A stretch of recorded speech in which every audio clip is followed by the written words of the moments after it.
See you in Columbus. Talk to you in Columbus on Wednesday night. Appreciate it. 80. Okay, we'll start with questions. I'll start with Robin Washington. Hey, Fred, you talked about kind of seeing a theme in the second half where things have been getting away from you.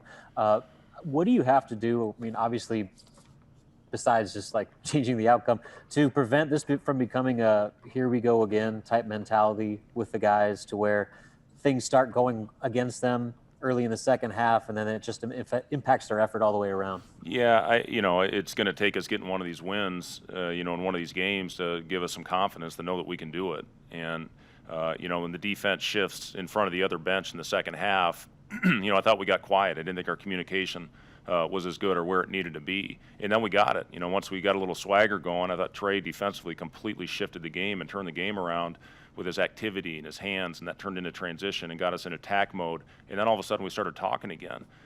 We have to have that. We got to be able to go out not only when the defense is in front of our bench, obviously when the coaches can help with the communication, but we got to do a better job overall in the second half. We're capable of doing it. I do think we have a good group of guys that talk, but it can't only happen when things are going well. Chris Basnett. Hey, Fred, how much of it do you think, was maybe effort on your guys' part, and how much of it was Michigan just, executing pretty well and maybe starting to knock down some shots in the second half? Do you feel like that was maybe, it could have been a little bit of both? Yeah, they did. You got to give them credit. They came out with the better energy to start the second half. I am proud of the guys for not folding and getting right back into the game and giving ourselves a chance. And, again, it's going to take us getting over the hump and hopefully getting some confidence to see what it takes to win these games. We're capable. We're more than capable. You don't want to be labeled a first half team and, say, oh, we were close.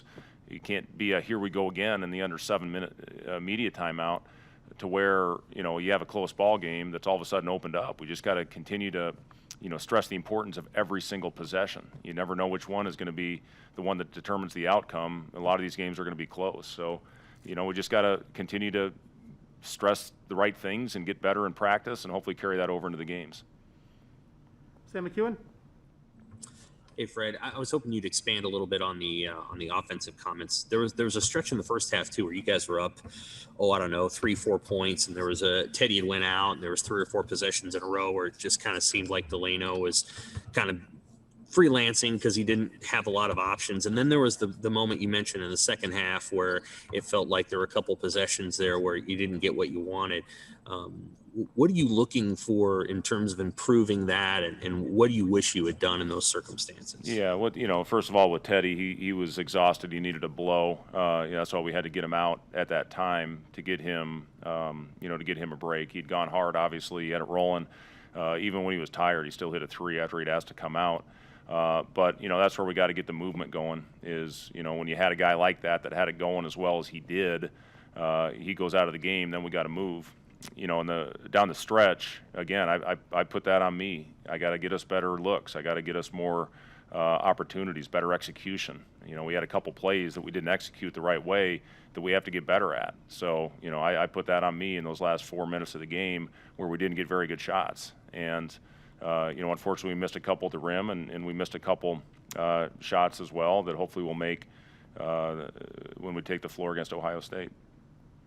Do you hope there's the point at some point this season with the offense where it doesn't look quite as hard? Like Teddy doesn't have to make a spectacular play to score, or Banton doesn't have to do that. Do you feel like that moment's coming where maybe the shots are a little bit more open and a little bit easier?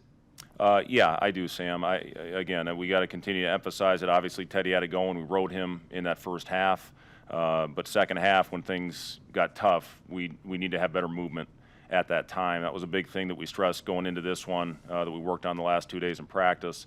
We'll continue to work on it and hopefully be better with our execution. Again, when a guy like Teddy, it's great in one hand, but on the other hand, you get a little stagnant and you just kind of stand around and watch when a guy gets it going like that. Then when things shut down and things get a little tough, that's when the movement has to kick back in.